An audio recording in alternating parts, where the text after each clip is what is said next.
এবং আসাদুজ্জামান খান কামালের যত সম্পদ বাংলাদেশে আছে সকল সম্পদকে বাজেয়াপ্ত করে রাষ্ট্রের অনুকূলে ন্যস্ত করা হবে এবং সেখান থেকে রাষ্ট্র সকল শহীদ পরিবারকে যথোপযুক্ত ক্ষতিপূরণ প্রদান করবেন, সকল আহত পরিবারকে যথোপযুক্ত ক্ষতিপূরণ প্রদান করবে। এটা হচ্ছে ক্ষতিপূরণের ব্যাপারে আদেশ। আর একটা অবজারভেশন তারা দিয়েছেন যে আওয়ামী লীগ এবং 14 দলীয় জোট যুবলীগ তাদের ব্যাপারে তারা যে একটা সন্ত্রাসী বা ক্রিমিনাল অর্গানাইজেশন, এটা প্রসিকিউশনের পক্ষ থেকে সাবমিশন ছিল। আদালত বলেছেন এইটি যেহেতু আজকের এই মামলার বিচার্য বিষয় নয়, সেই ব্যাপারে তারা কোনো অবজারভেশন দেয়া থেকে বিরত থাকছেন। অর্থাৎ তাদের ব্যাপারে প্রসিকিউশনের যে আলাদা তদন্ত চলমান আছে দল হিসেবে একটা সংগঠনের ব্যাপারে যে তারা সত্যিকার অর্থে অপরাধী সংগঠন কিনা সেটি একটি আলাদা মামলায় বিচার্য বিষয় হতে পারে। এই মামলাতে যেহেতু কোনো দল পক্ষ নয় বা আসামি হিসেবে সম্পৃক্ত করা হয়নি, সেই ব্যাপারে আদালত দলীয়ভাবে কারো বিরুদ্ধে কোনো অবজারভেশন দেয়া থেকে বিরত থেকেছে।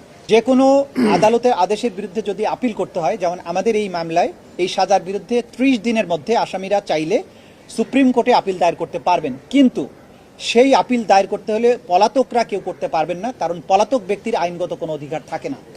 তাহলে আপিল করতে হলে তাকে অবশ্যই এসে বাংলাদেশে আত্মসমর্পণ করতে হবে এবং জেলে গিয়ে তিনি তখন সুপ্রিম কোর্টের কাছে তার সাজার বিরুদ্ধে আপিল দায়ের করতে পারবেন। যদি আত্মসমর্পণ না করেন তাহলে রাইট অফ অ্যাপিল থাকবে না।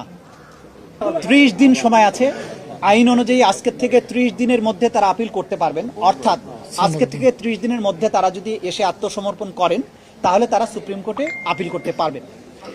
সুপ্রিম কোর্টে আপিল দায়ের হলে আমাদের আইনে পরিষ্কারভাবে বলা আছে সুপ্রিম কোর্ট সেই আবার আপিলটা পরবর্তী 60 দিনের মধ্যেই নিষ্পত্তি করবেন।